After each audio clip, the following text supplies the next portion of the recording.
warahmatullahi wabarakatuh. Perkenalkan, saya Fadila Hairani, calon guru penggerak angkatan 8 dari Kota Palembang. Saat ini bertugas di SMP Negeri 53 Palembang. Pada kesempatan hari ini, saya sedang bersama kepala sekolah kami, Ibu Fatimah. Selamat pagi, Ibu. Ibu Fatimah merupakan kepala sekolah di sekolah kami, SMP Negeri 53 Palembang. Hari ini, saya akan melaksanakan tugas demonstrasi konseptual untuk mewawancarai kepala sekolah dalam pengambilan keputusan yang berbasis nilai kebajikan. Ibu, mohon saya minta subscribe dan kesempatan wawancara sedikit tentang pengalaman Ibu dalam pengambilan keputusan. Mungkin selama ini Ibu sering pasti melihat mengenai masalah-masalah dalam masyarakat yang berbasis kepala sekolah. Bagaimana Ibu mengidentifikasi kasus-kasus yang merupakan bullying kita atau termasuk dalam kasus-kasus yang merupakan bullying?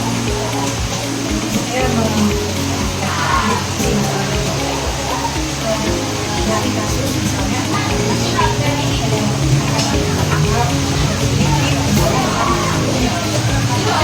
saya sering mencari bagaimana mana yang paling benar dan mana yang benar. Nah, satu sisi ada misalkan anak tidak dikenalkan mungkin sekolah tinggi, tapi kadang-kadang terpaksa masih harus menggunakan memang itu cara satu lima, tapi ini adalah satu lima dari sekolah. Bagi tangan ya baik Bu, jadi sekarang ini bagaimana Ibu dalam pengambilan keputusan, terutama untuk kasus di mana penanganannya atau kepentingan yang mengandung nilai kebajikan? Saya biasanya mengatakan pertama saya menggunakan masalahnya. Kalau masalah banyak mendapatkan ini saya akan membuka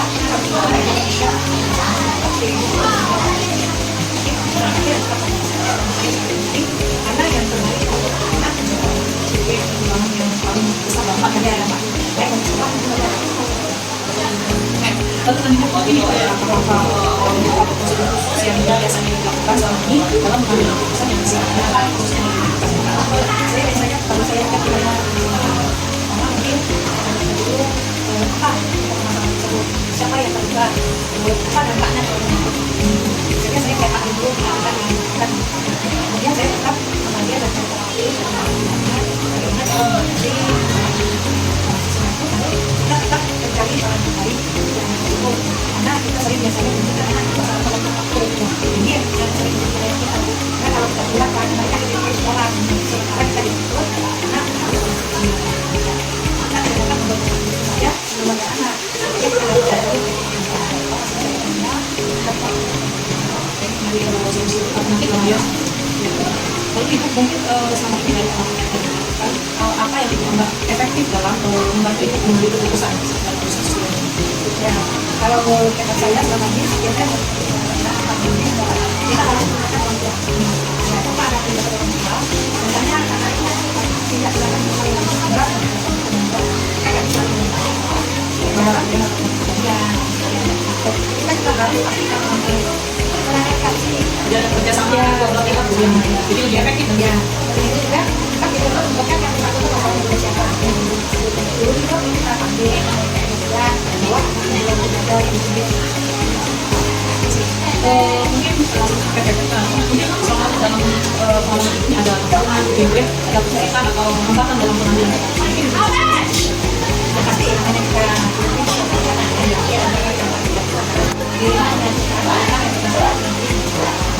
kan dulu punya argumen bahwa anak tua sementara kita harus apalagi kalau kita lihat jadi nanti sekolah kita ini kan sekali anak tidak mau punya ketika kita melakukan sesuatu di satu saat jadi jangan kalau itu sekolah dulu ya kan tapi di situ kan menantunya dan dirinya tapi kita merumuskan ini tantangan yang berat kadang-kadang dulu ini harus makan waktu lama jadi kalau kita ya tapi mediasi waktu dulu apabila Ibu memiliki masalah situasi yang mengambil keputusan apakah Ibu langsung memutuskan saat itu di tempat ataukah Ibu perlu waktu khusus atau membuat jadwal khusus dalam mengambil keputusan? saya pasti selalu berkoordinasi dengan sekretari wakil mungkin tapi untuk yang utama misalnya saya mengambil keputusan uang jadi saya tidak segera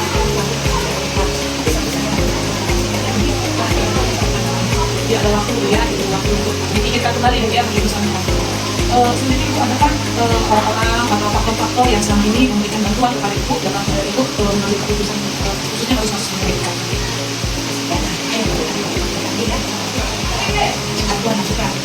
kali kita akan biasanya kalau berpihak pada dulu. Ini yang kita agak karena kita juga harus melanjutkan. Jadi kalau memang kita mau kita selalu mencari mana dilema yang banyak, mana yang lebih baik dulu kuat, kalau kita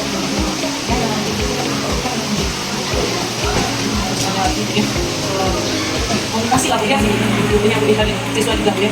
Nah ini mungkin pertanyaan terakhir dari semua cerita pengalaman yang kami sampaikan, mungkin bisa berbagi pembelajaran dari kita jangan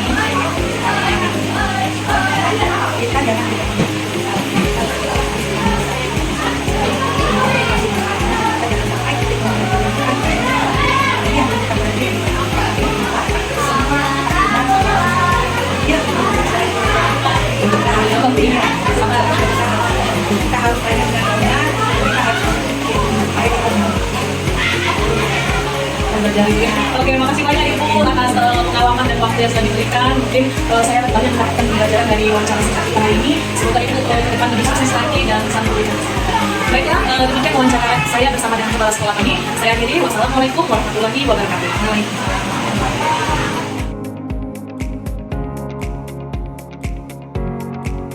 Assalamualaikum warahmatullahi wabarakatuh. Perkenalkan, saya Fadila Hairani, calon guru penggerak Angkatan 8 dari Kota Palembang. Saya berasal dari SMP Negeri 53 Palembang. Saat ini saya sedang bersama kepala sekolah dari SMP Negeri 27 Palembang, Ibu Rusdiana, MPD Bu ya. Apa kabar Ibu? Sehat Bu ya, alhamdulillah. Terima kasih sekali atas waktu dan kesempatan yang diberikan kepada saya hari ini.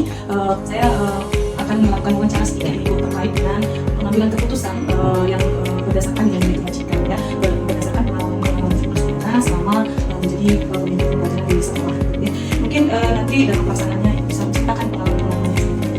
Baik Ibu, ada beberapa pertanyaan. Mungkin Ibu selama ini sering menyelesaikan kasus-kasus atau masalah terkait dengan etika, ya. Nah di sini saya ingin menanyakan bagaimana cara Ibu mengidentifikasi kasus-kasus yang termasuk ke dalam dilema kita atau termasuk ke dalam kasus rujukan moral yang berkaitan dengan kesalahan seseorang. Ya, yang namanya berhubungan dengan orang, karena pendidikan ini berhubungan dengan orang ya. Sedang ada guru, ada orang tua, pasti tidak akan terlepas dari yang namanya kasus.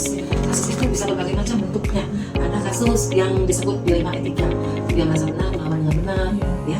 Atau juga kasus yang berhubungan dengan rujukan moral, ada benar melawan salah. Nah di sini sebagai seorang pemimpin, sebagai guru BK, bila menghadapi hal seperti ini, ya kita memang betul-betul harus memilih dan memutuskan dengan baik. Ya, yang memilih kasihan, iya diidentifikasi. Jadi harus betul memisahkan mana yang benar, mana yang salah. Ya benar walaupun benar, bagaimana cara mengatasinya? Apalagi salah dengan salah, bagaimana mengatasinya? Salah dengan benar, bagaimana mengatasinya? Seperti itu. Semua harus diidentifikasi seperti ini. Baik Bu, selanjutnya bagaimana Ibu selama ini mengambil sebuah keputusan, terutama pada kasus-kasus di mana ada dua kepentingan Bu yang sama-sama benar atau sama-sama mengandung nilai-nilai kebajikan. Yang namanya kasus, ya memang maunya sama-sama benar. Ada yang salah ya, tapi tetap kita harus melalui satu proses. Tidak bisa serta-merta langsung lihat saja melihat ke salah satu, apalagi dengan sistem kenal, sistem saudara misal atau sentimen perasaan tidak suka, yang tidak suka langsung kita putuskan salah, yang ingin tadi langsung kita putuskan benar, tidak seperti itu. Tapi harus melalui tahapan. Jadi apa yang menjadi faktanya, kumpulkan dari berbagai informasi, jangan satu, kumpulkan semua. Terus siapa yang terlibat, lihat dari situ. Ya, tapi ini tadi kita harus berdiri dengan posisi netral, jangan tentang ini saudara, tentang ini orang yang pernah mengecewakan kita, langsung kita tulis tidak seperti itu. Terus kita analisis gimana benar salahnya, benar-benar bagaimana. Lalu kita carikan solusi yang penyelesaian seperti apa, berdasarkan kasus tadi. Nah, baru kita ambil keputusan. Keputusan pun sudah ada, kita diskusikan dulu dengan berbagai pihak yang bisa melihat apakah memang keputusan ini sudah benar untuk kita lakukan. Itu yang namanya baru setelah itu kita jadikan sebagai keputusan tetap. Nah, proses harus pengadilan itu kan nggak sementara harus alibinya segala macam. Jadi kalau kalau tidak kita seperti itu bisa bermasalah ke hukum, apalagi sudah berurusan dengan kontrak fisik, tidak pidana bisa dikasih seperti itu. Selanjutnya mungkin yang Ibu ceritakan tadi adalah sebagai langkah ya atau prosedur dalam pengadilan keputusan dilema etika yang sangat Ibu lakukan. Nah mungkin hal-hal apa yang Ibu anggap paling efektif dalam pelaksanaan pengambilan keputusan ini yang membantu Ibu mempermudah dalam memutuskan suatu kasus dilema etika yang efektif itu sangat efektif. Sebenarnya dalam memutuskan kita tidak bisa langsung efektif, tetap proses itu efektif. Ya, tapi dengan kita mendengarkan semua pihak dan kita berada di tempat yang netral, tidak memihak, kita berdasarkan fakta, salah benar itu yang efektif. Ya. Jadi kita jangan mentang-mentang, mentang-mentang kepala sekolah, mentang-mentang ini saudara, mentang-mentang ini orang yang tidak saya suka. Jadi memang tetap harus proses ini tidak bisa efektif, tetap proses harus berjalan, proses harus dilakukan. proses aktivitas Kalau netralitas tetap ya netralitas itu yang paling efektif, kita netralitas supaya semua pihak bisa menerima. Ada yang merasa bisa, ada yang merasa terzalimi. Betul sekali Bu ya, namanya orang bermasalah tuh pasti ada. Ya, gitu pasti ada. Ya, selanjutnya Ibu, hal-hal apa saja yang mungkin menjadi tantangan terberat atau menjadi kesulitan di dalam pengambilan keputusan saat menyelesaikan kasus-kasus di kita ini? Yang terberat itu tadi mungkin yang terberatnya apabila sangat semua yang bermasalah, pihak yang bermasalah merasa diri yang merasa benar, karena orang tidak mau disalahkan, tapi ya kita tetap harus berusaha berdasarkan fakta yang jelas bahwa memang ada sesuatu yang harus kita selesaikan. Karena tadi yang di awal tadi, kalau kita sudah melaksanakan langkah itu, sekalipun dia merasa benar, kalau bukti itu sudah jelas, jadi kita bisa menghindar, mengatakan diri yang benar. Ditambah lagi kalau kegiatan atau kasus yang kita hadapi yang mau kita selesaikan dicampur tangan oleh pihak luar. Nah itu tantangan luar biasa. Pihak luar, jadi kita tidak diberikan kebebasan, diintimidasi, tekanan. Misalnya mentang-mentang yang satu ini ada keluarganya apa kita ditekan, diintimidasi, itu adalah tantangan. Tapi kita sebagai pengambil keputusan tetap harus tegar dan kita sebagai kalau ini yang ya sesuai hukum. Iya, luar biasa sekali. Pengalamannya pasti sangat luar biasa. Ya, selanjutnya Ibu, apakah dalam mengambil sebuah keputusan itu biasanya Ibu langsung menyelesaikan di tempat atau Ibu mungkin memiliki waktu khusus atau jadwal yang memang Ibu posisikan untuk dapat menyelesaikan kasus-kasus yang bersifat demokratik? Yang namanya kasus kita tidak tahu kapan terjadi. Tidak ada rencana dalam program kerja bahwa dalam 1 bulan harus ada kasus. Kalau ada nggak usah. Bulan 1 kasus guru sama guru, bulan 2 kasus guru sama siswa. Tidak ada kita programkan di situ. Program kerja kita kan untuk yang bagus. Tapi yang namanya kasus kan insidental. Insidental itu kapanpun bisa terjadi. Nah kalau sudah terjadi tidak butuh jadwal, selesaikan saat itu. Kalaupun pada saat itu ada jadwal lain yang harus kita laksanakan, selagi kasus ini terjadi dan belum selesai, jadwalnya harus kita selesaikan. Lebih cepat lebih baik. Jangan sampai kelamaan. Larut sudah sampai kemana-mana Bu ya. Lalu adakah ini mungkin seseorang atau faktor-faktor yang bisa mempermudah atau membantu Ibu dalam keputusan sendiri? Ada bukan pemuda bagi atau mungkin ada senior ataupun yang Ibu anggap panutan gitu. Sebenarnya kalau untuk mudah mengambil keputusan tergantung dari yang kasus. Kalau yang kasus bisa mudah diselesaikan cepat selesai. Kalau yang masing-masing setelah kita paparkan fakta bahwa seperti ini, ya Bu saya mau kesalahan. Satu menyadari kesalahannya. Nah itu cepat selesai. Ada juga. Tapi dengan komunikasi, cara kita menyampaikan, cara kita menanyakan, cara kita menganalisis kasusnya dan tidak memihak. Yang ini kita dengar, yang ini kita dengar. Insya Allah kedua belah pihak akan bisa selesai. Komunikasi. Ya, yang di samping kita masukkan lebih teman-teman di lingkungan kerja kita. Atau kalau sudah sangat berat kita bisa minta bimbingan langsung dari kita berkesan Bu ya. Kalau yang khusus sudah sangat viral ya. Kan sekarang semua viral. Benar. Kalau udah melibatkan pihak luar Bu ya, jadi ada HP itu viral. Nah, ada kita viral. Pasti juga viral. Biar ada konfirmasi kan Bu ya. Nah ini yang terakhir nih Bu, dari semua pengalaman Ibu selama ini dalam mengambil sebuah keputusan kita belajar apa ini yang bisa Ibu petik Ibu selama ini? Yang jelas setelah menyelesaikan kasus yang penting itu memang kita lebih banyak sabar, jangan terkonfirmasi, yang bertindak adil, bijaksana, berusaha untuk menang, dan yang penting mengelola emosi. Tuh, karena kalau orang berkasus kita terpancing emosi, maka tidak akan selesai kasus, malah akan melakukan kasus. Alhamdulillah, apa yang sudah Ibu rasakan ini dari beberapa kasus yang sudah pernah terjadi, insya Allah semua bisa diselesaikan dan bisa diterima oleh semua pihak. Luar biasa. Terima kasih banyak Ibu, ini sebuah pengalaman yang berharga dan luar biasa yang saya bisa dapatkan dari Ibu sebagai referensi saya sebagai nantinya nanti menjadi calon kepala sekolah. Makanya aminnya berat ini. Harus punya cita-cita dan jangan karir seperti ini dulu kan adalah kepala sekolah kejar, jangan cukup puas dengan sudah saya jadi, tapi harus ada prestasi lain yang bisa dicapai. Kalau ada dalamnya. Terima kasih banyak Ibu Rustiana atas waktu dan kesempatan yang telah diberikan. Semoga SMP 27 semakin sukses dan sekolah penggeraknya. Kami sebagai tetangga ini Bu, itu semoga kita saling support bisa berbagi pengalaman dan mengekor kesuksesan. Terima kasih saya ucapkan kepada Ibu Rustiana dan saya akhiri. Wassalamualaikum warahmatullahi wabarakatuh. Waalaikumsalam warahmatullahi wabarakatuh.